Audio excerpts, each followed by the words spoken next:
Good morning. As was mentioned, we talked about parenting and children in our class and going to spend our time in this particular session talking about the marriage relationship itself, the husband-wife relationship. And I've had the opportunity since about at least 2000. So for the last 20 some years, we have conducted a lot of different marriage meetings and seminars, and I've had some help with that. Not only my wife, who's been a tremendous help in that, but for a lot of years, Ralph and Paula Walker have also helped us do that. We've done that a lot of different places, as well as going to different congregations and being able to present material. And so the hardest thing is when you get asked to come present a lesson on marriage. And so you've done that for a long time, presented a lot of things, looked at a lot of different aspects of marriage, have been married for some 45 years. You think, wow, how do you pick one thing that would be most helpful? But I've picked one that we have entitled, the lesson at least, What Every Marriage Needs. And I would tell you that it in fact is an absolute necessity in every single marriage. I want you to turn, if you would, you may want to turn first to Luke 15. We're going to come back there. That's going to be the point we want to make. So if you want to mark yourself at Luke 15, but turn for just a moment over to Ephesians chapter 5.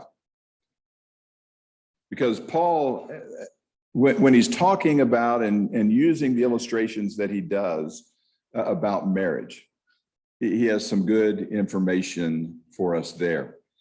He speaks extensively about the role relationship when he starts with wives submitting to your husbands. He talks about in verse 25, husbands loving your wives, and he gives descriptions of both of those, what that is supposed to look like on part of the wife and part of the husband. But when he gets to the end of that passage, it's interesting because verse 32, even though it seems to be an entire passage about marriage, and when we preach on it, often we preach that entire passage as if it's on marriage. And yet Paul draws a different conclusion. He gets to the end of that chapter as we have it broken down. And he says in verse 32, this mystery is profound. And I am saying that it refers to Christ and the church. However, he says, do what I told you to do. That still applies. All the illustrations are still applicable. All the things that he said, all the instructions that he gave, he says you still need to follow, but that wasn't the point. That's an interesting concept, to think that Paul would say all those things about marriage and then come back and say, but that's not really what I'm talking about. What I'm talking about is Christ and his church. I think what he helps us to understand there is that is the critical nature of our marriage relationships when we are in Jesus Christ, that it is a picture of Jesus Christ and his church. What picture does our marriage paint is the question. I can tell you, I was the gentleman that taught me the gospel, a good friend of both Dempsey's and Dina's and mine and Judy's as well, Ralph Walker, taught me the gospel. He spent about 3 years teaching me the gospel throughout high school and after high school. And it took me a while to respond. Sometimes I'm a tad on the stubborn side, very infrequently, but a tad on the stubborn side. And so it took a long time, but I can tell you the things that he said had less impact on me than the family of which he was a part. And seeing his mother and father and how they acted as husband and wife and mother and father, and he and his sister in that family, I grew up in an exactly opposite picture of that. The picture of dysfunctionality as far as family is concerned. None of us were servants of Christ, and that reflected itself in every relationship in that household. They were brutally bad examples of what family life is supposed to be. And at one point, I finally understood whatever's causing his family to be what they are, I need that in my life. Whatever's causing that. And it didn't take a long time after that to recognize that what was causing that was Jesus Christ and their service to Jesus Christ. And it was what made his family different than mine. And so then the things that he had taught me came to sense in a whole different way. Marriage is that critically important. I want to talk for a moment this morning about, so what are some things, or a thing in particular, that we can portray to the world? Because I'm only picking one of them this morning. There's a lot that we can learn about that. It is so good to be here. I mentioned in the class, Dempsey and Dina and Judy and I have known each other for a long time. We've shared some very intimate emotional cards on exchange from time to time, and always grateful for that. No, we've had a very good relationship, and just Dempsey and I love bouncing ideas off of each other and spending that time. They're very near and dear to us, and grateful for that. Grateful for all of you being here. We're thankful for the chance to be here and for the opportunity to present a lesson about this. But I would ask you this: have you ever been experienced in life just the frustrating reality of being so disgusted with, or aggravated with, or angry at some person, and yet still knowing that you love them dearly and we're still drawn to them? A relationship that was deeper than just the anger or the frustration that you felt at the moment. I would tell you, most of us have been there. There's a lady by the name of Madeleine L'Engle that wrote, it's listed as a poem, it's only one line, but she expresses that kind of frustration in this poem. And don't go the wrong way with this. This is spoken in terms much harsher than most of us would ever feel comfortable with. But she wrote just these words: "Dear God, I hate you. Love, Madeleine." I just want you to think, how do you even make sense of that? But she was, for whatever reason, I don't even know what caused her to say it, but something had caused her to be greatly angry at God for something in her mind, something that God had done or not done. And so she still knew that she was drawn to God and loved God, but she didn't know how to express that. And so she said it the way she did. We understand. I wouldn't ever want to speak in those kind of harsh terms to my God. I understand that. But I do also understand that you can be very frustrated with and be angry with somebody. You can be very disappointed with somebody. There's a book written, it's called Disappointment with God, that is very brutally honest about it. It's Solomon's view in Ecclesiastes, saying if you're taking the wrong view, if you're looking at things the way they're working here, you're going to be pretty upset, because the things on this world don't work the way that we think they should work. We have to get a view that's not under the sun. We have to have a view that's looking the right way. But we've experienced that frustration. I would say, welcome to marriage. You're asked to live with somebody who is entirely different from you. When it says that God created them male and female, that is an incredibly significant statement. I don't remotely think like my wife. She doesn't remotely think like I do. We don't process information the same way. We don't communicate the same way. We don't connect the same way. We're different. That's a learning process. I understand that. We've had conversations multiple times, because one of the things that I just cannot figure out, she can start the first conversation of the day with a pronoun, and I say, you can't do that. We're up, other than the good morning or I love you or whatever, and then she says, you remember when they, and then she goes and talks, and I'm saying, I don't even know who they are. Who is they? And she says, well, you remember Tuesday we were talking about so-and-so. And it's like, no, I don't remember Tuesday. Every thought for her, they're all connected in there. I'm not. I live in this whole series of boxes that social scientists call compartmentalizing. And she doesn't understand that. When she sees me looking like I'm in some kind of dream world, she says, what are you thinking about? And I say, nothing. She doesn't understand that. She never thinks about nothing. I think about nothing. It's a box that I find myself in, and I can just veg out there. I don't have to process anything. It just shows that we function different. Social scientists call that compartmentalizing. Men compartmentalize, women don't typically compartmentalize. Every thought, every process is connected to every thought, every other process. And so we communicate differently. Well, I'm vastly different from her, but I'm asked to live with her 24/7. I love her absolutely deeply and want to do the things that are necessary to demonstrate that love. But as a male, sometimes I don't understand those things. Things that I think will make a difference don't have the impact that I thought they would have.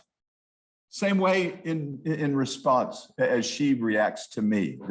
There's difficulty sometimes in marriage. Conflict exists, and you can't avoid it. You can't walk away from it. Conflict will happen in marriage, and we'll see that in a minute. How do we make it work for a lifetime?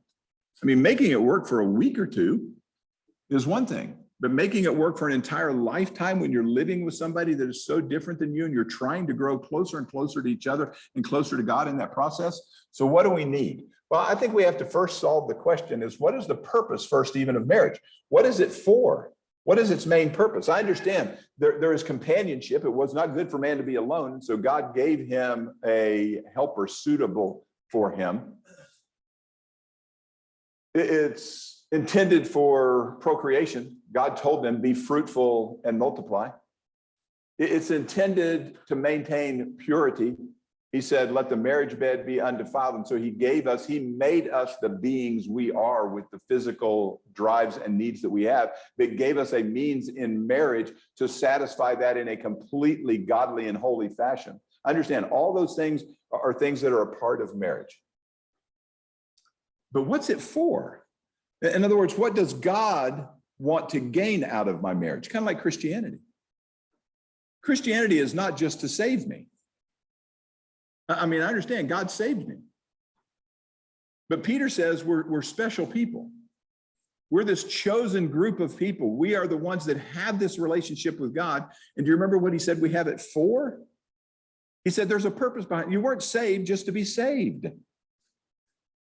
He says we have that relationship that we might proclaim the praises of him, his excellencies. I am put in the position I am as a child of God so that I can help others see what a great God he is. He says that's the purpose of my Christianity. Did it provide my salvation? Yeah, incredible benefit, incredible reward of being a part of God's kingdom. But the purpose was not just so I could have salvation. He says, I have a purpose for you, Mark, intended for you. Well, I tell you, marriage is the same way. I think he has a marriage purpose for us. What does he want us to use our marriage for? What's God hoping to gain out of that? And I would tell you it's to glorify him. He wants me to understand the main goal I can accomplish in my marriage is to bring him glory so that others will see God for who he is. That's the point, I think, of Ephesians 5. I'm speaking regarding Christ in the church. So when people look at the marriage of Mark and Judy, what do they see about God? What picture are they getting of God? You remember when David committed his sin with Bathsheba, if you remember that story, and Nathan the prophet went to David and talked to him and gave him that big story. And David ended up having a lot of things that happened to him because of what he had done. And he ended up losing his child that he had with Bathsheba because of what he had done. But you remember what Nathan faulted him for? I mean, he had done some heinous things. He had committed adultery. He had committed conspiracy to murder and had her husband killed when he was at war. I mean, he tried to cover it all up. He did all kinds of bad things. And Nathan the prophet came to him and said, because you have given occasion to the enemy to blaspheme the name of God.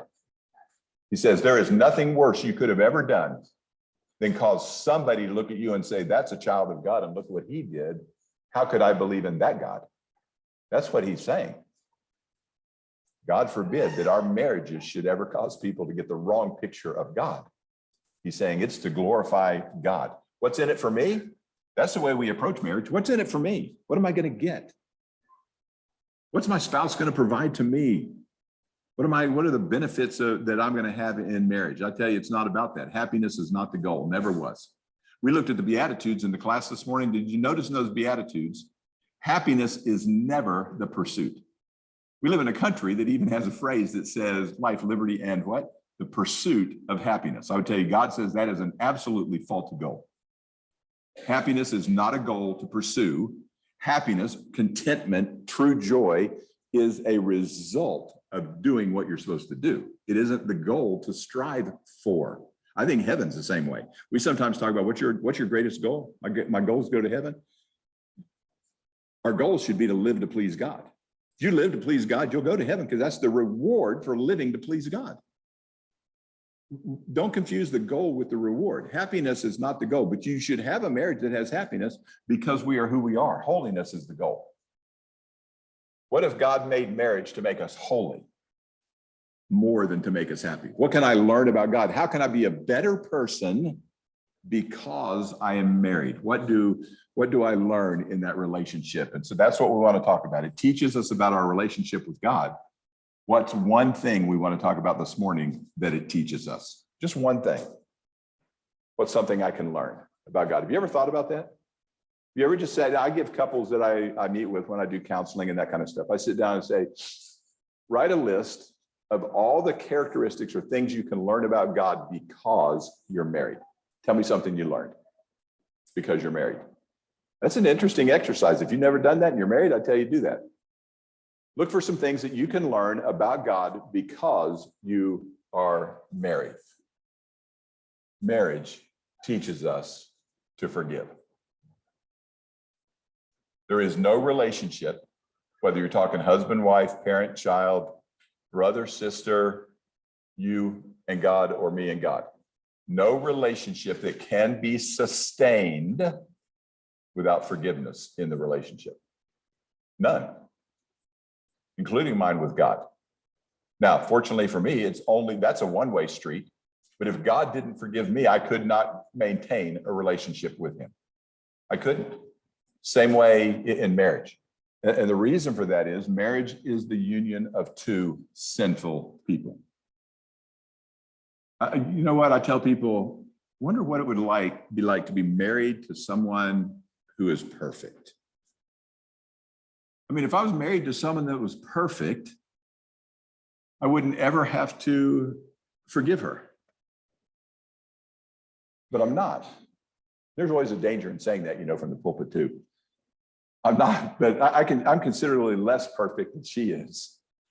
She understands this lesson way more than even I do. I can tell you that. It's tough to think in terms of the nature of this relationship when you've got two sinful people, and sinful people wound each other. That's why in Colossians, Paul talks about forbearance amongst Christians. I remember hearing a guy years ago, he said, if you ever find the perfect church, don't join it, you'll ruin it. I thought, I like that. I like that because we will. I'm flawed. She's flawed. You're flawed. And when you take flawed people and you put them in a 24/7 relationship, it's going to have conflict from time to time. That's just the nature of it. Because we are flawed, we have that kind of conflict. But marriage is this incredible picture of, I think, one of the greatest aspects of who God is. It's this incredible picture of relationship and reconciliation with our God. And marriage is intended to show the world that. So Luke 15, where we had you turn a second ago, look at that. We're not going to read that whole passage. I hope a lot of that is familiar with you, but if not, go back and read that. But in Luke chapter 15, starting about verse 11, you've got this son who goes to his father. It says, there was a man who had two sons, and the younger of them said to his father, Father, give me the share of property that is coming to me. And he divided his property between them. Not many days later, the younger son gathered all that he had and took a journey into a far country, and there he squandered his property in reckless living. And when he had spent everything, a severe famine arose in that country, and he began to be in need. And he went and hired himself out to one of the citizens of that country, who sent him into the fields to feed pigs. And he was longing to be fed with the pods that the pigs ate, and no one gave him anything. Just stop there for a moment. I want you to think about the audience that Jesus is talking to, because he's talking to a Jewish audience here. And he says, let me tell you a little story. And I'm saying, just put yourself in the position of the father. Let me tell you a little story. Boy came to his dad and said, Dad, don't want to wait till you die. I want my inheritance now. Give me all the property that's going to come to me. I'd like mine now. I'm just saying, how offended would you already be as a father? Can you imagine that? Your son saying, don't wait till you die. I want all the things that you're going to give to me now. So this father, that has to be an offense to the listeners. They're thinking, what kind of boy is this? That's terrible. So then he takes it, his father gives it to him, and he doesn't wait very long, and he takes it and he goes somewhere else, and it says he squanders it, waste every penny that he was given. And so you're thinking, as a listener, you're thinking, I cannot believe this boy did this. And then he says, what? He says, so the boy had to hire himself out. And what job did he get? Hey, would you take care of the pigs? Now, again, Jewish audience. We might think that's disgusting enough. That was an unclean animal to them. To them, they would have been repulsed at the thought of this Jewish boy having to take care of the pigs. And then the boy wanted to eat even the slop the pigs were getting because he had nothing himself to eat. You realize how disgusted as a listener you would have been? And so then that story goes on, and I love the next line because it says, and he came to himself. You ever come to yourself? There have been some times that I've held out on something, you're mad and you stay angry, and at some point you think, that's just ridiculous. What am I thinking? You come to yourself. That's what he did. He came to himself. He realized what a bad choice he had made. And so he decides he's going to go back to his dad. And he prepares a speech. He said, I'm going to go back and I'm going to say, Dad, I'm not even worthy to be your son. Please let me just be a servant in your household. That would be good enough for me. He's got the whole speech prepared. And so he heads home. His father's out looking for him, which I think he's probably doing every day in this story, seeing if the son's ever going to come home. The boy starts to come home. The father sees him, runs out to meet him, hugs him around the neck. The boy starts his story. Dad, I'm not even worthy. And the dad saying, stop. And he puts a robe on him and a ring on his finger and kills the fatted calf and has this gigantic celebration. This disgusting son who has violated his father so badly comes back home, and the father says, we are ecstatic that you are back. The older brother wasn't, the dad was. I look at that picture only to say that's the picture of forgiveness.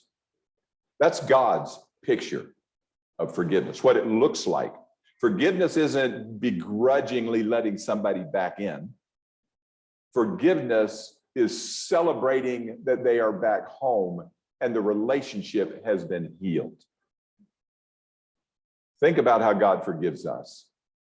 Open arms, welcoming us, eager, it says, to forgive. He wants nothing more than the relationship to be right. And so he forgives us that way. That's the picture of forgiveness.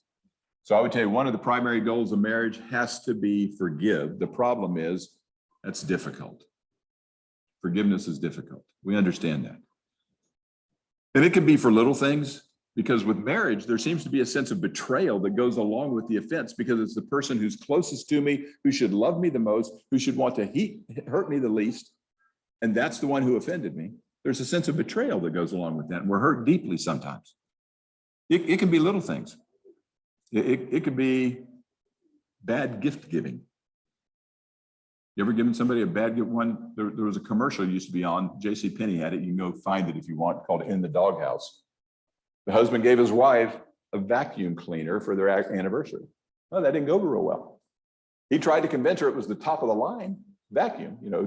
Here's the reason I chose this one for you.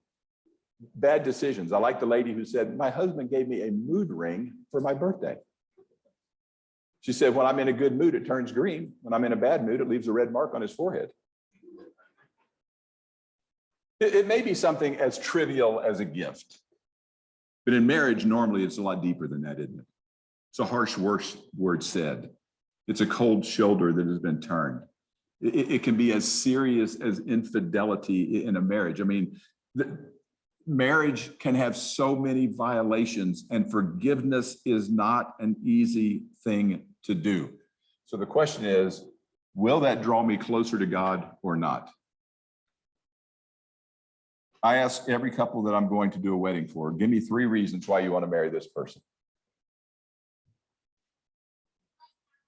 I've never, in all the years and all the marriages I've done, I've never had either person in the couple turn in as one of their reasons, because this person really aggravates me and it's going to help me become a stronger, better forgiver. That's not on anybody's list.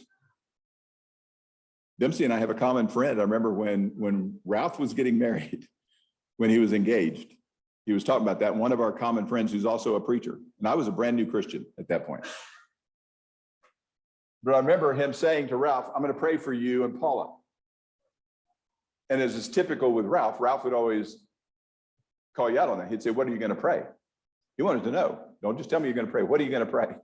This individual said, I'm going to pray that you guys have a sufficient amount of troubles to make your life stronger.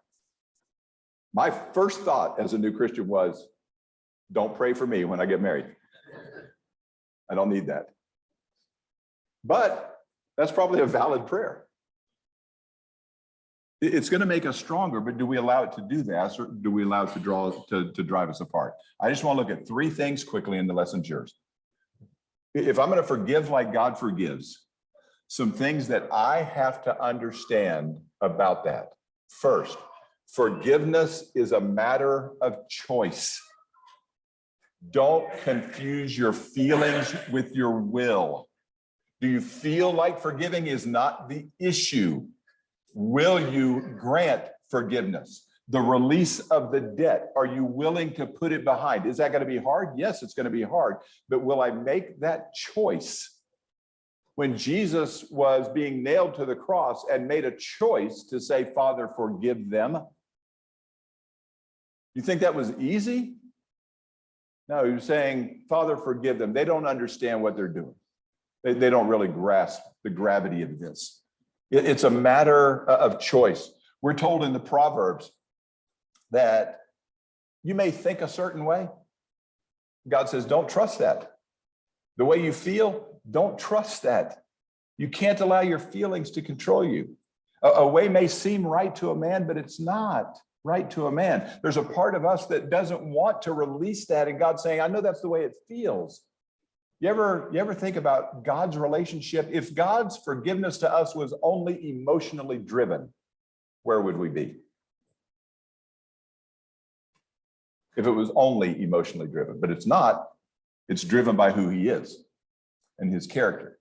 And he grants forgiveness, even though we have done something to offend him. He grants us that forgiveness. Make sure you understand, I can make the choice as to whether I want to forgive or not forgive. You're going to have to work through a lot of stuff, and that's different than trust.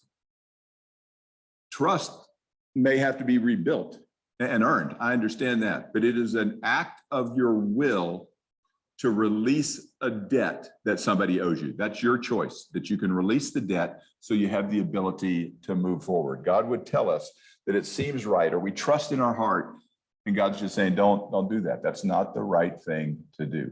When Jesus taught about praying, when his disciples said, teach us to pray, don't you find it interesting? He makes a statement, Father, forgive us our debts, even as we forgive others.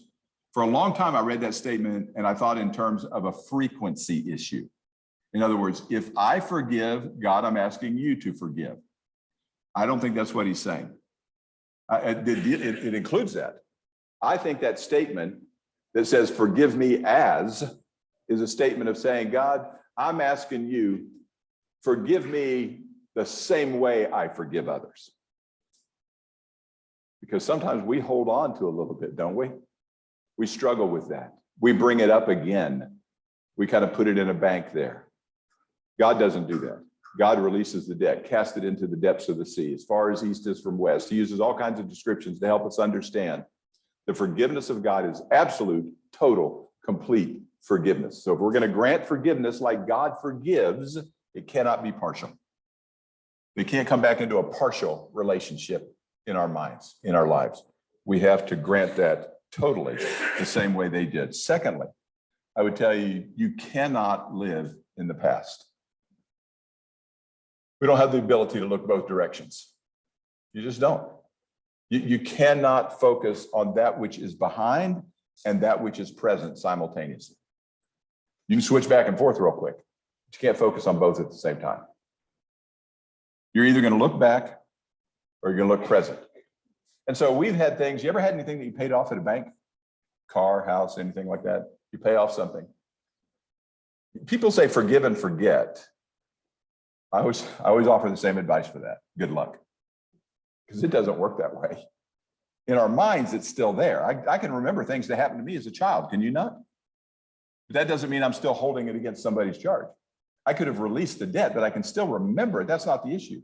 I've paid off stuff at the bank. And if you were to call the bank and say, hey, did Mark ever owe you any money on this car? They could say, yes, he did. He bought it in such and such a year. They could pull up the records and tell you everything. But they're not contacting me regularly and asking me for any payments. Why? Because it's been paid. The debt has been paid. And so it's gone. It's not that you can't see that it was there. It's that I'm not dealing with it any longer because it's gone. It's erased.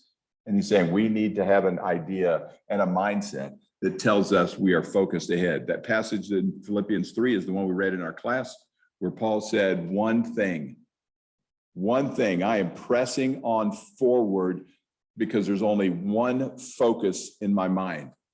You want to have a marriage that is good and strong. When there's conflict, you resolve it, you put it behind you, and you march forward toward the glory of God. So much so that Paul said, I'm pressing on toward that goal. That's a picture of a runner in a race where you got that tape across the finish line. And as he gets close to the finish line, what's he do? He leans way forward, hoping he can break that chest with that tape with his chest early. Paul said, that's how I'm pushing myself. That's what marriage should be like. We need to do that. Then thirdly, this is the hardest part. Forgiveness is going to cost you. There's just something about that statement that doesn't seem right.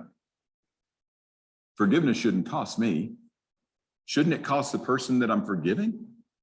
I mean, there's a part of us, and I'm not saying we want vengeance, but there's a part of us that thinks they're the ones who should pay. I read a great example of two guys that worked together, and they were having some layoffs at the place where they worked, and one of them started spreading rumors about the other one. Not true, rumors. And the boss got wind of the rumors. Don't know if he accepted them as truth or what, but when they laid off the guy that the rumors were told about. The guy that had told the stories went to the other guy eventually and apologized for that because he understood what grief he had caused him in his life. He even went to his employer and said, those things weren't true that were said. And I apologize for that. But the boss said, what's done is done. It's too much trouble to rearrange everything. So the guy who had told the lies kept the job. The other guy was still without a job. Is there anything sounds fair about that? But the guy that lost his job forgave the man that cost him his job. But it costs the guy who lost his job. If I offend my wife, if I say something harsh to her, if I do something that's not right, it's going to cost her. And I can say, I am so sorry. Please forgive me. And she can grant me that forgiveness, but I can't pull those words back or that action back. And so she may still hurt. She may still cry from the pain that she's feeling from what happened. That happens. Forgiveness costs the person who grants it. That's a tough lesson to learn, but I would tell you that's a lesson that we understand because it cost God, didn't it? I mean, I should have had to pay for my sins, shouldn't I? The song that we just sang, and can it be? Absolutely. Can it? Is that even possible? That my God could do that for me? Shouldn't I be the one who's paying the price? It should be, but I can't. I can't. And when my wife grants me forgiveness or I grant her forgiveness, the one who's the offender should probably be the one paying the price, but they can't. You can't take back a word said. You can't take back an action done.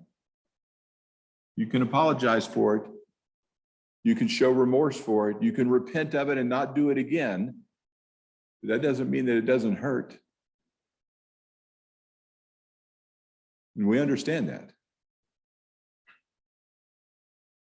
If I were to come down out of the pulpit in a fit of anger because of something somebody said and strike you,